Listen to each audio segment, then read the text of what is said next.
Sabi ni Bularan. Sabi ko, bobo talaga tong ministron to.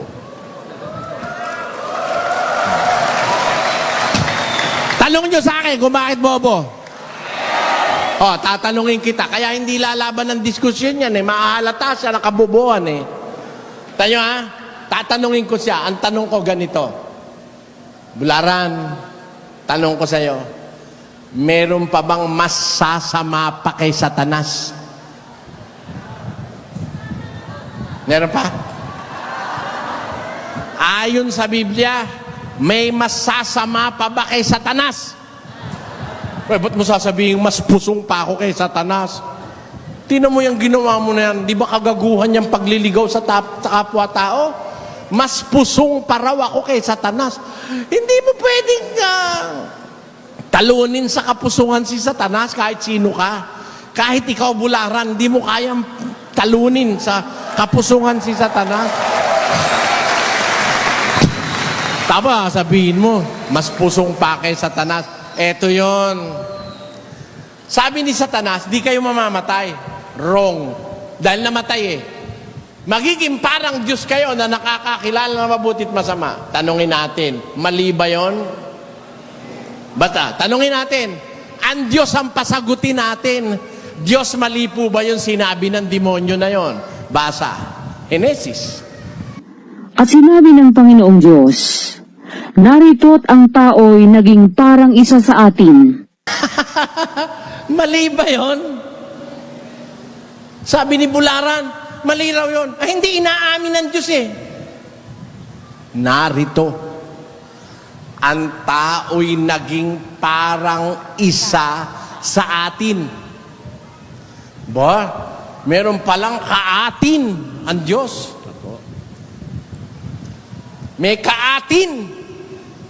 Yun din ang kausap niya nung sabihin niya sa Genesis 1:26, lalangin natin ang tao. Yan. Ngayon, nung kumain na, nadilat na ang mata, nakakilala na ng mabutit masama, narito, ang tao'y naging parang isa sa atin na nakakakilala ng mabuti at ng masama. Therefore, yung palang sinabi ni Satanas na magiging parang Diyos kayo, hindi naman pala mali yun eh. Ang katunayan nga, sabi ng Diyos eh, narito, nung makakain na, ang tao'y naging parang isa sa atin na nakakakilala ng mabuti at masama. Ngayon, eto maliron mga kapatid, nakikinig kayo? Hindi totoo na ang Diyos lang ang nakakakilala ng mabuti at masama. Tatanungin ko kayo, si Satanas ba nakakakilala ng mabuti at masama? Yung mga anghel ba nakakakilala ng mabuti at masama? Di ba? Kaya, yung si Satanas, pandaraya yung sinabi niya kay Eva, magiging parang Diyos kayo na nakakakilala ng mabutit masama. Meron pa kasing ibang nakakakilala ng mabutit masama bukod sa Diyos. At kaya pandaraya yon kasi si Eva at si Adan, parang Diyos talaga eh. Naiisip nyo ibig ko sabihin? Parang Diyos talaga. Bakit? Lalangin natin ang tao sa ating larawan at sa ating parang ganito. Sabi nung, halimbawa, sabi nung tao, isda, aalisin kita sa tubig, lalagay kita sa tubig. Yung isda, walang malay, dahil nasa tubig na siya talaga eh. Walang malay yung isda. Saan mo ako dadalhin? Sa tubig. Hindi niya alam na yung kinalalagyan niya, yun na nga ang tubig eh. Ilalagay sa tubig eh. Niloloko mo lang yung isda. Alisin mo sa tubig. Tubig na nga yung kinalalagyan. Dinadaya ng demonyo si Eva saka si Adan. Hindi niya lang nadaya si Adan, pero nadaya niya si Eva, napakain niya eh. O anong pandarayang ginawa ng demonyo kay Eva? magiging parang Diyos ka. Niloloko mo si Eva, talagang parang Diyos yan eh. Tama o hindi? Parang Diyos talaga yan. Bakit? Ginawa yan sa larawan at sa wangis ng Diyos. Wangis at larawan ng Diyos, di ba parang Diyos yun? Yun ang malalim na pandaraya ni Satanas kay Eva. Na hindi naintindihan ni Bularan. Akala ni Bularan masama yung maging parang Diyos ang tao. Talaga naman silang parang Diyos eh. Ikaw nga ang lalangin sa wangis at larawan ng Diyos kung di ka parang Diyos. Oh. Di ba? Parang Diyos o hindi parang Diyos? Parang Diyos nga eh. Nilalang sa wangis at larawan ng Diyos eh. Di parang Diyos. Ang daya lang doon, makakakilala raw ng mabutit masama, magiging parang Diyos. Parang Diyos na nga sila eh. Hindi nga lang sila nakakakilala ng mabutit masama. Pero nung makakilala sila ng mabutit masama, hindi ibig sabihin, naging parang Diyos sila. Kasi dati na silang parang Diyos, hindi pa sila nakakakilala ng mabutit masama. At hindi naman lahat ng nakakakilala ng mabutit masama ay Diyos. Dahil ang anghel din nakakakilala ng mabutit masama. Did you get that? Nakuha nyo ba yun, mga kapatid? I hope so. Kaya alam nyo, malaking usapin itong ukol sa Diyos eh. Pagka ikaw parang Diyos, ang Diyos ay mabuti, magiging mabuti ka. Tama? Ha? Ang Diyos ay perpekto. Dapat ba maging perpekto ka rin, kapatid? Nakasulat yun eh. Basahin natin. 5.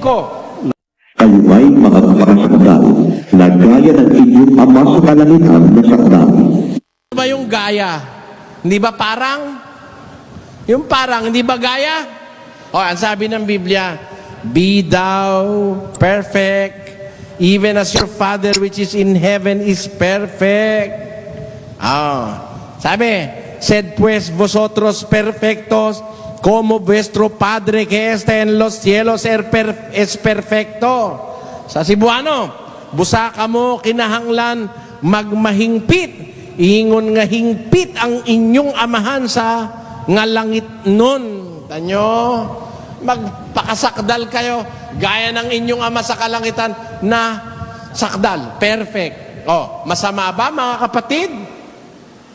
Ang tao maging gaya ng Diyos? Hindi. Kung paano nga yung Diyos perfect, dapat maging perfect ka rin. Utos nga yun eh. Eto pa isa. Basahin natin kay Pedro. Pakinggan nyo mga kapatid. Ngunit yamang banal ang sa inyo'y tumawag, ay magpakabanal naman kayo sa lahat ng paraan ng pamumuhay. Sapagkat nasusulat, kayo'y magpakabanal, sapagkat ako'y banal. Magpakabanal kayo, ako'y banal eh. Tinan mo, lahat ng gusto ng Diyos na mangyari sa atin, yung kagaya nung kanya eh. Siya'y banal, gusto niya tayo maging banal. Siya'y tapat, gusto niyang maging tayo tapat. Siya'y hindi sinungaling, gusto niya wag tayong maging sinungaling. Siya'y perpekto, gusto niya maging para tayong siya na perpekto. Siya'y Diyos. Aking sinabi, kayo'y mga Diyos. Ang sabi niya, kayo'y mga anak ng kataas-taasan. Damo? Kaya, to attain exaltation, para tayo'y mataas, mga kapatid. Sabi ni Ramil, wala raw exaltation sa Biblia. Meron. Ayaw mo lang ituro. A man can be exalted like what is written in the Bible. Si Kristo sa kanyang pagpapakababa, He was exalted. Siya'y pinadakila ng Diyos. Yan, ang tao man, ganun din ang gagawin ng Diyos. Padadakilain ka rin niya.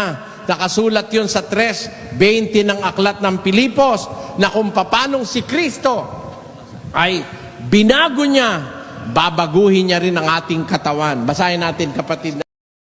Sapagkat ang ating pagkamamamayan ay nasa langit.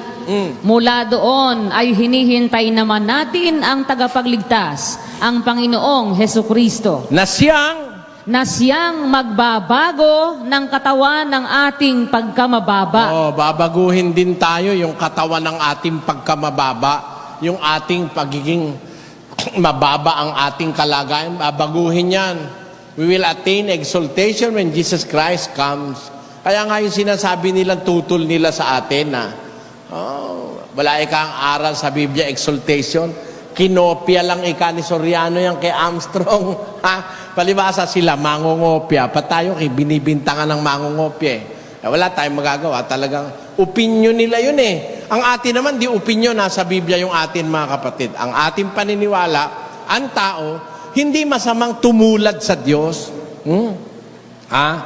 Na sa kabanalan, sa kasakdalan, sa pagiging mabuti, sa pagiging mabait, sa pagiging tapat, sa lahat ng qualities ng Diyos na iniutos niya na ating marating.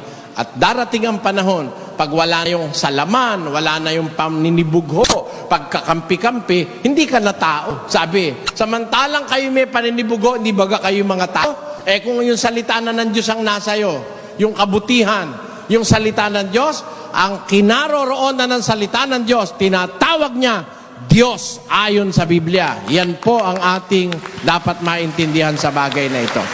Tayo po ay... Pwede na tayo? Pwede na siguro. Direct?